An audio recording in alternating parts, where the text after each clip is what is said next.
Ladies and gentlemen, we have a brand new week to start, and this week is starting like in an insane way because we have some amazing news to go over. We have an update about one of the most amazing game franchises of all time making a return after multiple decades. And also we have a leak about the Switch 2 reveal date and launch date. This is all very exciting stuff. Let's go and get right into it. I mean, do I really need to say it?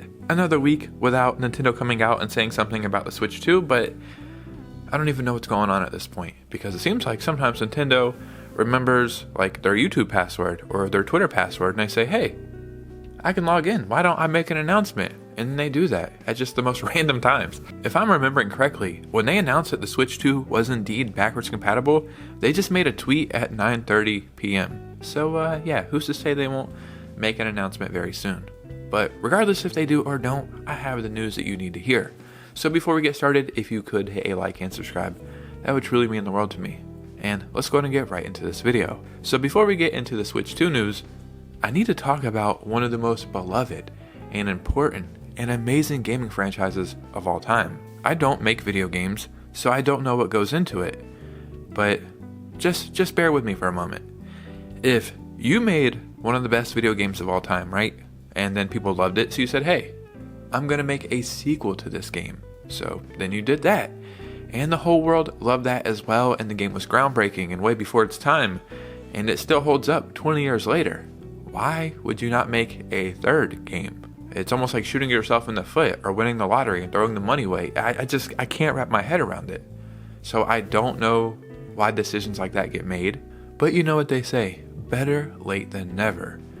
And if you can't tell already, I'm talking about the Half-Life series.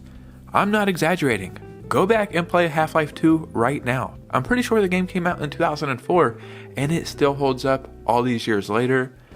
So why was there no Half-Life 3? Or better yet, where the hell is Half-Life 3? Well, ladies and gentlemen, today we have a very, very exciting update. So we have a huge leak for Half-Life 3, and there has been some rumors in the industry for the past year and some mentions here and there. And I think last week they had a huge Half-Life documentary come out, which was for Half-Life 2, like 20 years later, the 20th anniversary. I felt like in the documentary, during some of the scenes, it seemed like they were working on a game, which could be anything, but I was thinking maybe something Half-Life related, and that might actually be the case. So currently, Valve are conducting gunplay tests, new shotgun sound effects found in Source 2's core. Arty, Valve's voxel-based destruction engine, will be a major feature in Half-Life 3. NPCs will react differently depending on other NPCs in the area. Focus on gameplay innovation rather than graphical innovation, which is amazing, and that's what Half-Life is known for. Reiterates that Half-Life 3 is not open world. Will be linear with open areas similar to Uncharted 4. I'm actually over open world games for the most part currently. And all the open world games I do like are older games. I just feel like it's almost a gimmick now. Like, we have this big game, how do we make it important? Oh, label it open world, people will care. But if that open world doesn't have much going on, then what was the point? Game will feature more immersive sim elements in previous installments. Will likely be Steam Deck 2 compatible. And yeah, right here. There was an old leak from 2018, I want to say, that referenced them attempting a voxel-based destruction engine, mentioning how they want to simulate car tires popping and melting on hot asphalt or something like that. Definitely fits Valve's need to push the limit on what's possible in games. Yeah, maybe if you're a newer gamer, you don't understand the importance of Half-Life and Half-Life 2, but these games still hold up today. I think they give it away for free on Steam, if I'm not mistaken, or they did. If you have to pay for it, I'm assuming it's $1 or $2 at most. So go revisit these games. You will see why this is important. But for the people who do know, Half-Life 3 is on the way, and that is freaking exciting. Now that we got that out of the way, let's get into some Switch 2 news. For the longest time, we said September 20... Actually, what the hell am I saying? For the longest time, we were saying Switch 2 reveal last year and release this year.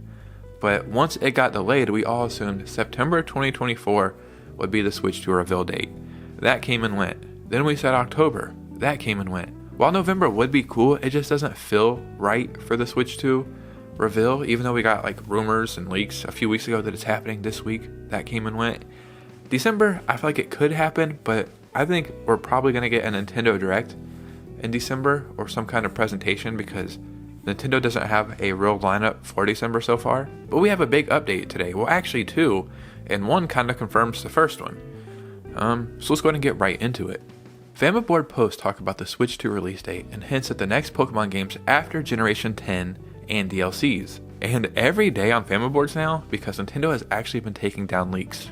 And that kind of makes me think some of these leaks are credible. Instead of leaking stuff now, they're doing it in codes, like binary and weird just codes, like the damn, what is that guy? The Zodiac Killer. Yeah, they're out here leaking codes like the Zodiac Killer, which is really, really funny that we've got to this point in game leaks. I love your style of Pokemon battling. Somehow your Pokemon look like they're having so much fun. As far as I could gather, their cipher replaces the letters A through Z with prime numbers while skipping every other prime number. So 2 equals skip, 3 equals A, 5 equals skip, 7 equals B, etc. Bionica? I don't know. After being defeated by the protagonist in the post-game battle and blah blah blah. I never played Black and White to the end, so I don't know what they're talking about. So perhaps it's saying the next game after Generation 10 will be Black and White remakes, which is hardly a difficult guess, I suppose. We have gotten remakes in all of the even generations for a while now. I think they mean earlier generations, but yeah. I want Gold and Silver remakes in the style of Pokemon Let's Go Pikachu and Eevee. But yeah, even though there's a tiny little Pokemon leak in there, we're not here for that. We're in here for the Switch 2 news. So if we go to the actual Famaboard post. Hello, I have some information coming from a source that's been correct about every information since 2020, which is, that's a crazy track record. They have leaked the Nintendo Switch OLED model, Mario & Luigi Brothers ship, the August Indie World and Nintendo Direct Partner Showcase, and its contents, and more. Here's the information regarding Ounce, which is the codename for the Nintendo Switch 2. And the reason why I think it's called Ounce is because it's going to be light, maybe? Or I can't remember now, so that's irrelevant. Ounce will announce in January 2025 and release in March. Pokemon Home will be on Ounce, but it will have a different host and developer instead of Grand Oaks in the Nintendo Switch version. Here's the code to see who is the character, and will be a hint to the next Pokemon main series games after Gaia and its DLCs. And then somehow they figured out whatever the hell they figured out. But the Switch 2 being announced in January and releasing in March. That's a 60-day window. Could this happen? Sure. It just feels so quick. But if all the pieces are in place, why do we need a huge window to build it up, right? We know the world wants the Switch 2. We know the console will sell fine. So as long as there's a bunch of consoles in place, then why do we need a long time to talk about the console? We're going to hype it up no matter what. We're going to speculate every damn week. If you're on the internet or looking at gaming news or even watching gaming YouTubers, then you should know January is the worst month, period, for content. A lot of YouTubers take off the month of January. There's not really a lot happening in the gaming industry. People are kind of broke from Christmas time. So it's kind of like a month to get yourself together. If there's nothing else happening the month of January, and Nintendo makes a major announcement like that, then all of January will just be focused on the Switch 2. And then February will hype it up, and then March, the actual release. March 17th was the day the Switch came out. I've been speculating that the Switch 2 could launch on a Monday. I think it's a Monday, which is March 10th. March 10th, get it? Mario Day? Could you imagine the Switch 2 launching on Mario Day? That would be a damn near holiday moving forward. But, ladies and gentlemen, we have a little bit more that kind of confirms this. So forgive me for not pronouncing this correctly, but I think their name is Stephen George, right?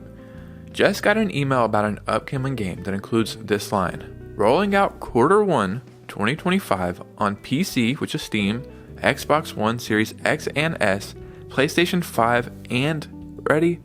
Nintendo Switches.